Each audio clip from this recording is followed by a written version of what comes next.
Hello everyone, and a very warm welcome to another lesson. In this lesson, we're going to learn about IELTS Writing Task 1.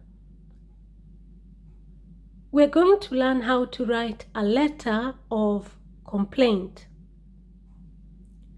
This particular task 1 is meant for the general training students. If you're going to be sitting for IELTS as an academic student, then have a look at the description box or my pinned comment, and you will find a link to all my IELTS writing task 1 for the academic students. I'm going to begin this lesson by giving you some very essential, important IELTS writing task 1 tips for the general training students. The first thing that you need to remember is that you get 20 minutes to write your task 1. Normally, you get 60 minutes to write your task 1 and your task 2. You should spend 20 minutes on your task 1 and 40 minutes on your task 2. Always spend about 3 to 5 minutes planning and then the rest of the time writing. Always leave 2 minutes to check your letter for spelling or grammar mistakes. Remember, it is your responsibility to control the time in your writing task 1. Tip number 2, remember you're expected to write more than 150 words. You should aim for between 160 and 180 words to be safe. If you write less than 150 words, you will get a lower band score. Remember that your letter is worth 33% of your final writing score. You do not need to write an address on the letter. Don't waste your time writing an address on the letter. Be very, very, very careful when it comes to the fact that in each of the questions, IELTS gives you 3 points that you're supposed to include information about in your letter. So it is essential that you use the 3 points to structure your letter and to provide the foundation for the information that you're going to include in the letter.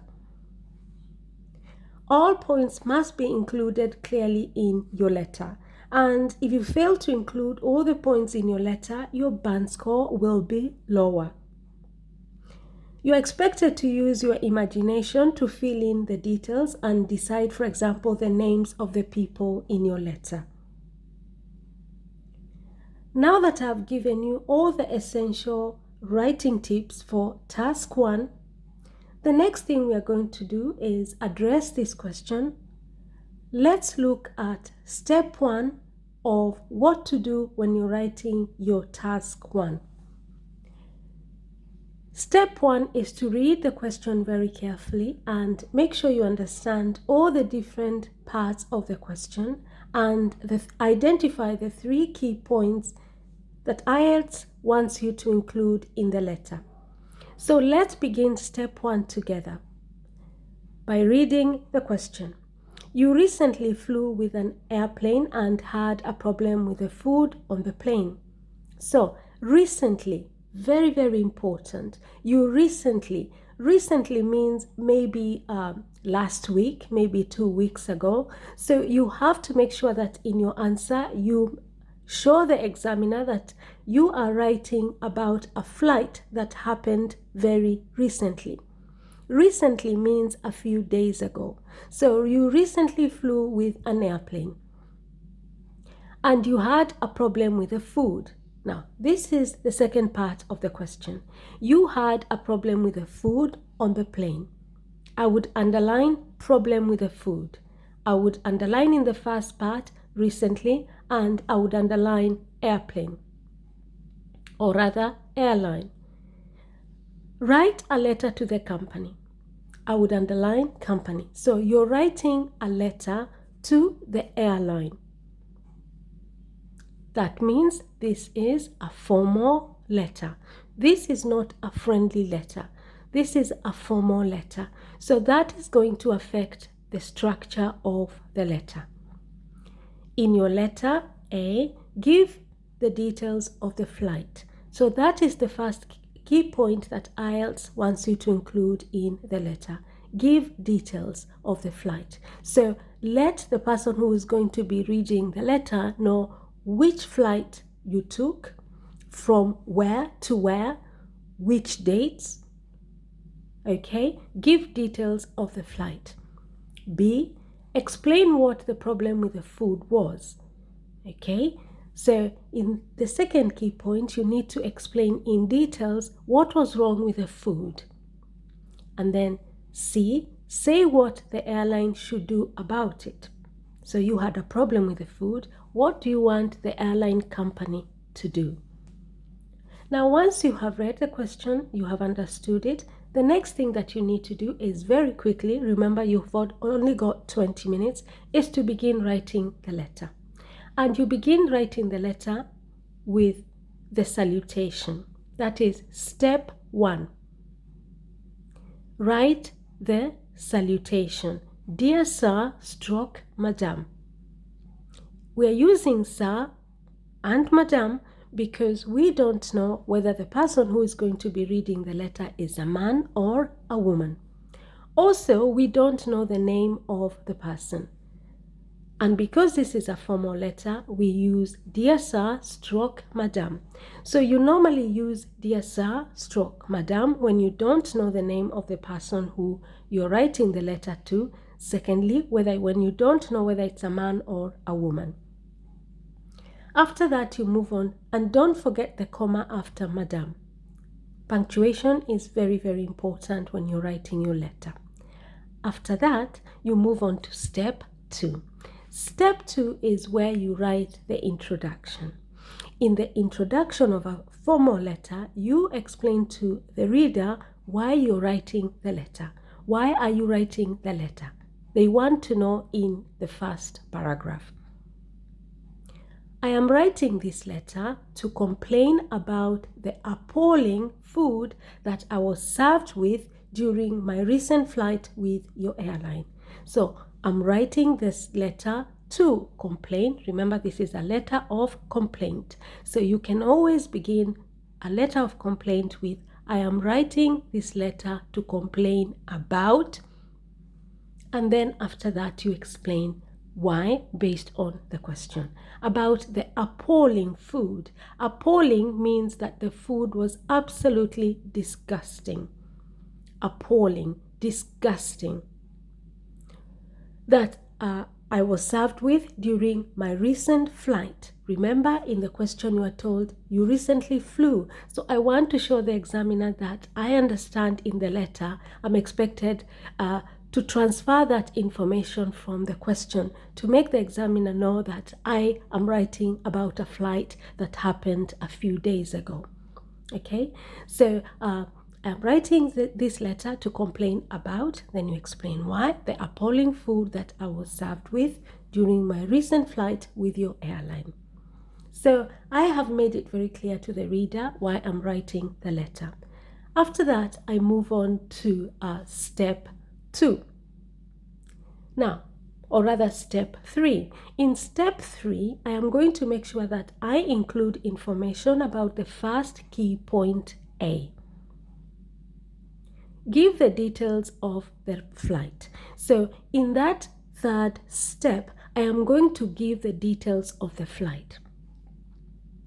I flew with flight number KL0836 from London Heathrow Airport to Cairo International Airport in Egypt last week on the 27th of August 2021. I flew with the flight number. So I'm supposed to give the details of the flight. That means you should give the flight number, and it is KL, standing for KLM. If it was British Airways, it would be BA. Remember to write that in capital letters. 0836. Okay, where was the flight coming from? From London Heathrow Airport, capital L, capital H, capital A, to Cairo International Airport in Egypt. So I have also explained to the company representative who is going to read this letter, not only about, I've given him information or her about the flight number, I've also clarified where I was coming from and where I was actually traveling to, and when, and then the last part is the date. It was last week, so it is quite recent. It was last week on the 27th of August 2021. After that, I'm going to tick the first key point A.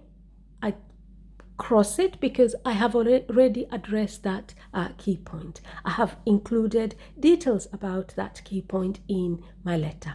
Then I move on to the second key point B, explain what the problem with the food was. So in step 4, I'm going to explain in details what was wrong with the food. The food that was served to me was absolutely revolting. Revolting means disgusting, appalling, awful. The potatoes were hard and not fully cooked. So I'm now going to describe the different, what was wrong with the different food items that were served to me. The potatoes, they were hard and not fully cooked. The beef was chewy. You know, when something is chewy, it means that, you know, you almost feel like you're chewing a piece of your sole, the sole of your shoe. You're chewing it. You keep chewing it. It's really hard, and you keep chewing it. It's very chewy. It's not soft. It's not tender. It is hard. Okay? The beef was chewy, and you could tell that it was not fresh because it had a repulsive aftertaste. So it's not just the potatoes that were hard and not fully cooked. The beef itself was chewy, meaning that it was tough. And it was also not fresh because it had a repulsive. Repulsive means that something is repelling, comes from the word repelling. And that means that it's not nice. The aftertaste. The aftertaste is the taste that is left in your mouth when you chew something. That is the aftertaste. As for the vegetables, now I'm describing what was wrong with the vegetables. So as for the vegetables, they were overcooked. When you have overcooked something, it means that you have boiled it and boiled it and boiled it, you know. So the vegetables were overcooked. Unappetizing. Unappetizing means that when I looked at the vegetables, because they were completely overcooked, they had lost all their color, and when you looked at them, you had no appetite to eat them. Unappetizing means that something is not appetizing, and they are completely tasteless. When something is tasteless, when food is tasteless, it means that when you eat it, it doesn't have any taste. So far I have talked about the potatoes, I have talked about the beef, I have talked about the vegetables, and now I'm going to move on to the dessert. I was then served with a piece of cake for dessert, which turned out to be totally dry and crumbly. So there was also something very wrong with the cake that I was served. It was dry. You know, normally when you eat cake, you want it to be moist. And crumbly. If something is crumbly, it means that it breaks into pieces, you know. So if cake is dry and it's breaking into pieces, it's not nice at all. So in that fourth step, I have described what was wrong with the food as was expected in key point B. Explain what the problem with the food was. I have done that in details. After that, you cross B because you have already done it. Then you move on to the third key point, C. Say what the airline should do about it. So in point C, IELTS wants you to explain to the company representative or the person who's going to read the letter, what should they do? What do you want them to do? You have explained to them what the problem was. What do you want them to do? That is step 5. I would appreciate it if you could grant me a 10% discount off my next flight. So I'm asking for a 10% discount off my next flight. So if the total price of my next flight is $500, for example, I'm asking them to give me a 10% discount of that, so that I pay $495, for example. I'm asking for a 10% discount. So I would appreciate it if you could grant me a 10% discount of my next flight to compensate. To compensate is to make up for, to cover up for the bad food that they served me with. Okay, to compensate for the unedible. If something is unedible, it means that it's not eatable. And unsightly food, unsightly means that it's not nice to look at. It's unappetizing. It's not appetizing. I would appreciate it if you could grant me a 10% discount of my next flight to compensate for the unedible and unsightly food that your airline served me with. I'm also asking for something else, a written apology and a guarantee that this would not happen again would also be highly appreciated.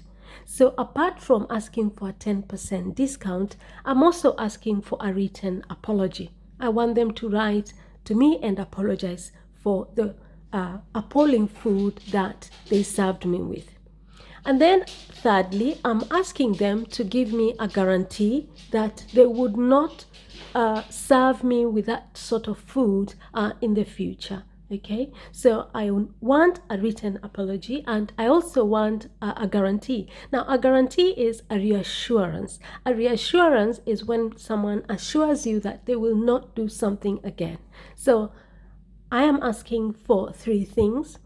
I would like the company to give me a 10% discount of my next flight. Secondly, I would like a written apology. And thirdly, I would like a guarantee that this will not happen again. After that, you can cross C because you have already addressed that key point. You have already included information about point C. Once you have done that, then you move on to step 6. And in step 6, you write the conclusion. And it should be just 1 sentence because this is a formal letter. I look forward to hearing from you soon. So you're telling the airline that you're expecting them to respond to your letter as soon as possible. So I look forward to hearing from you soon. After that, you move on to step 7, where you sign off the letter. And because this is a formal letter and you don't know the name of the person to whom you're writing the letter, then you use faithfully. Yours faithfully. Remember, you use yours sincerely when it is a formal letter, but you know the name of the person that you're writing the letter to. So yours faithfully. Don't forget the comma after faithfully.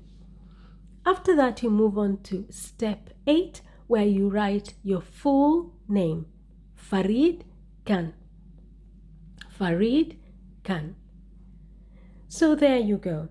That's how you're supposed to write this letter of complaint based on this question. Just to summarize step 1, read the question very carefully. Identify all the 3 points that you need to include in the letter. After that, begin writing the letter with step 1.